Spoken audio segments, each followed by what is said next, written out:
saya berdoa selama sebulan. Sebulan penuh berdoa. Mohon-mohon sama Allah.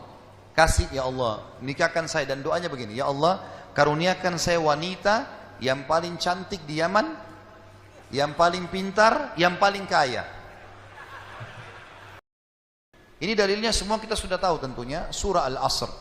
Nah, ini semua insya Allah umat Islam hafal karena pendeknya surah ini ya. 3 ayat, surah nomor 103. A'udzubillahi minasyaitonirrajim wal asr, demi masa waktu yang kalian lalui di dunia. Innal insana lafi khusr, semua manusia pasti melalui kerugian. Illa alladzina amanu wa amilus shalihat, kecuali orang yang beriman dan beramal saleh. Itu tidak akan melalui kerugian. Allah akan berikan dia jalan keluar dari masalahnya. Dan kalaupun sampai ada sesuatu masalah atau program atau proyek dia tidak dapat, berarti baik buat dia. Pasti itu, tidak mungkin tidak. Allah selamatkan dia. Wa tawasaw bil haqqi wa tawasaw bis sabr. Maka saling mewasiatkanlah kebaikan ini dan kebenaran ini, dan saling mewasiatkanlah agar sabar selama hidup di dunia, karena kalian akan menuju ke akhirat.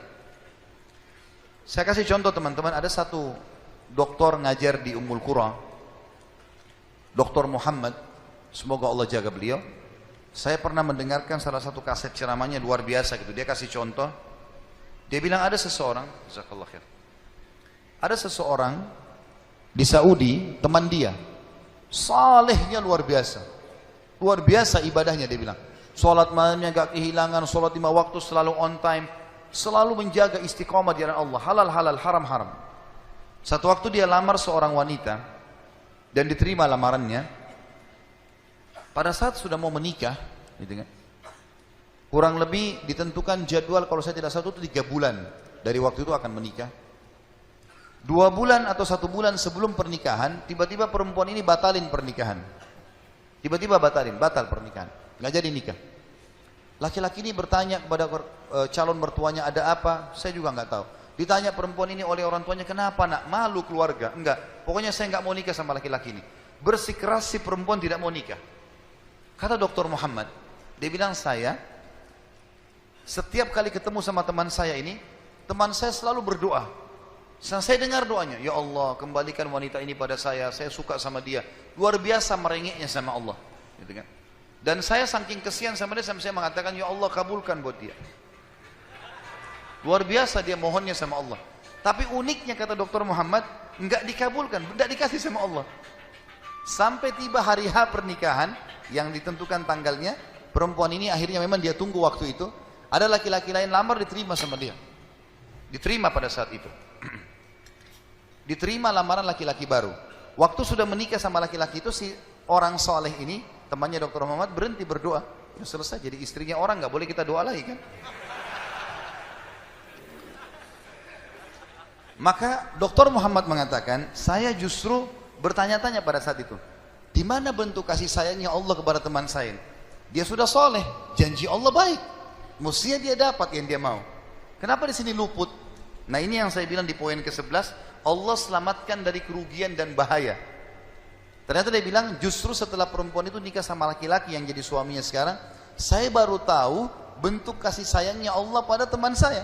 Karena ternyata baru sebulan menikah, perempuan ini periksa ke dokter, dia punya sakit di dada sebelah kanannya, maaf di payudara sebelah kanan. Dokter memvonis kena kanker payudara yang kronis, harus dipotong. Sebulan menikah, payudara kanannya dipotong. Bulan kedua, kanker itu sudah menyebar ke payudara kiri dan dipotong dua-duanya dalam 2 bulan pernikahan. Bulan ketiga, ini kejadian nyata. Bulan ketiga, ternyata perempuan ini punya masalah di urat saraf di bagian otak belakangnya, sehingga membuat kedua matanya buta. Dan bulan keempat, wanita ini meninggal dunia. Kata dia, Dr. Muhammad bilang, subhanallah, kalau teman saya yang jadi suami dia, maka dia tidak akan menikmati pernikahan. Tapi Allah selamatkan dia dengan caranya. Jadi kadang-kadang ada yang luput dari kita. Kita sudah mohon sama Allah, Allah belum kasih. Kalau Allah tidak kasih, teman-teman, yakin itu baik buat kita. Jangan sangka buruk sama Allah. Sebaliknya, kalau kita minta sesuatu yang besar kepada Allah, tidak ada yang mustahil. Yang penting kita merengek dan manja kepada Allah. Dalam kisah yang lain di Yaman, dan ini sempat kisahnya menghebohkan Timur Tengah, Anak muda hafal Quran, matanya buta. Anak ini selama kecil, dari kecil tidak pernah sekolah, dia ditinggal di rumah, tapi orang tuanya panggilkan guru ngaji, dia hafal Quran. Satu waktu umurnya waktu mencapai sekitar 25 tahun, dia berpikir untuk menikah, punya perasaan fitrah manusia, walaupun dia tidak melihat, dia ingin menikah. Setiap kali dia bicara sama ayahnya masalah pernikahan, ayahnya bilang, nak, siapa yang mau menikah sama kamu? Enggak ada kerjaan, matamu buta, gitu kan?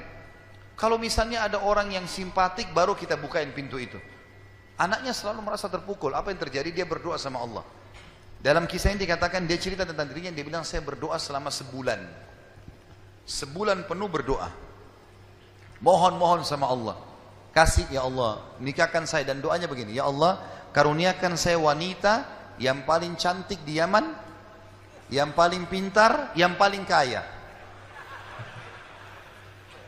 Begitu doanya. Saya sengaja datangkan contoh pernikahan supaya tidak ngantuk ini. Langsung melotot matanya laki-laki di sini. Tapi memang kisah nyata terjadi seperti itu. Maka teman-teman sekalian, di hari ke-30 dari doanya, sebulan dia berdoa, dia mimpi, ada orang datang dalam mimpinya mengatakan begini, hai anak muda, jodohmu namanya Fulana binti Fulana, disebut nama perempuan itu, ayahnya bernama Fulan bin Fulan, itu tokoh masyarakat di kampung sebelah, di kota sebelah. Besok datanglah lamar. Begitu mimpinya dia. Dia bangun, kaget, dia sholat tahajud, kemudian dia sholat subuh, habis sholat subuh dia ikut ke masjid, buta matanya pergi sama ayahnya ke masjid.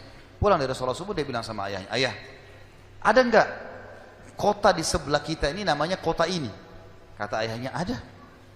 Ada enggak orang namanya Fulan bin Fulan, toko di situ? Kata ayahnya, ada. Ini dalam mimpi disebutin. Dia enggak tahu kota itu, dia enggak tahu orang itu. Kata ayahnya, ada. Itu toko masyarakat terkenal di sana, orang kaya raya. Ada enggak anaknya namanya Fulana binti Fulana? Kata ayahnya, ada. Kata dia, lamarin buat saya, ayah. Kata ayahnya, apa kau sadar yang kau ucapin? Perempuan ini terkenal karena cantiknya, kayahnya, pintarnya. Laki-laki kalau datang ditolak-tolakin sama dia. Kamu gak ada sekolah, buta mata, kita juga orang pas-pasan. Dia bilang, ayah, saya mimpi begini. Dari mana saya tahu nama kota itu? Saya gak pernah tahu. Dari mana saya tahu namanya, nama anaknya? Ini mimpi, suruh saya lamar hari ini. Ayah bilang, baiklah kalau gitu, kita coba. Tapi pertaruhkan nama keluarga ini. Bisa diterima, bisa ditolak. Dia bilang, pergilah ke sana. Disambut, diterima oleh orang itu. Subhanallah, ini kisah nyata ya, menghebohkan Timur Tengah kisah ini. Luar biasa. Maka pada saat itu masuk ke dalam rumah, disambut dan segala macam. Tuan rumahnya tanya, iya ada keperluan apa? Dia bilang, ini anak saya buta matanya tapi hafal Quran, disebutkanlah kebaikan-kebaikannya. Entah kenapa dia minta melamar anak anda karena dia mimpi semalam. Anehnya si calon ayahnya si perempuan ini langsung bilang, saya terima lamarannya. Tiba-tiba kisah nyata begitu. Yang ayahnya si laki-laki bilang, kenapa anda spontan terima? Dia bilang, karena saya juga mimpi tadi malam. Loh, kisah nyata. Dia bilang, saya juga mimpi tadi malam, kalau hari ini akan datang anak mantu saya, namanya nama anakmu ini. Cirinya dia. Matanya buta, hafal Quran, dari kampung sebelah kota kamu. Begitu mimpinya, luar biasa nih. Maka dia bilang, ayahnya bilang, tapi saya tidak tahu. Ini kan pagi-pagi tadi habis sholat subuh, siap-siap datang. Dia bilang, saya belum, kata ayahnya perempuan ini, saya belum tanya anak saya. Tergantung, anak saya terima ya sudah, kalau enggak ya enggak. Kata mereka, baiklah. Masuklah si ayah ke kamar anak perempuannya. Ini ayahnya ini sudah biasa, begitu ditanya, nak ada yang minta, saya enggak mau. Sudah biasa, nolak. Kata dia, nak, dari kampung sebelah, kota ini, kampung ini ada si fulan, matanya buta, mau melamar kamu. Anak perempuan itu bilang apa? Ayah nikahkan saya. Terima lamarannya. Kata ayahnya, bagaimana? Kau belum lihat orangnya? Dia bilang, tadi malam saya mimpi. Kisah nyata loh. Si perempuan itu mimpi, mengatakan akan datang jodohmu besok, namanya Fulana bin Fulan, dari negeri kota sebelah, buta matanya, hafal Quran, terima lamarannya, karena itu suami terbaik. Menikah gara-gara itu. Makanya sahabat dalam berdoa. Kita ini kadang-kadang atau antum ini sering berdoa baru 2 kali sudah ngomel sama Allah. Sebulan orang berdoa, beberapa hari, sabar. Jadi minta sama Allah tidak ada yang mustahil. Gitu kan? Satu sisi yang lain, kalau kita sudah minta Allah belum kasih, berarti bukan Allah benci sama kita, justru Allah mau selamatkan kita sebagaimana kisah tadi wanita yang buta itu. Ini namanya contoh orang selamat dari kerugian. Allah selamatkan dengan caranya. Masuk dalam semua lini teman-teman ya, proyek yang kita dapatkan dan semuanya ini termasuk kebaikan.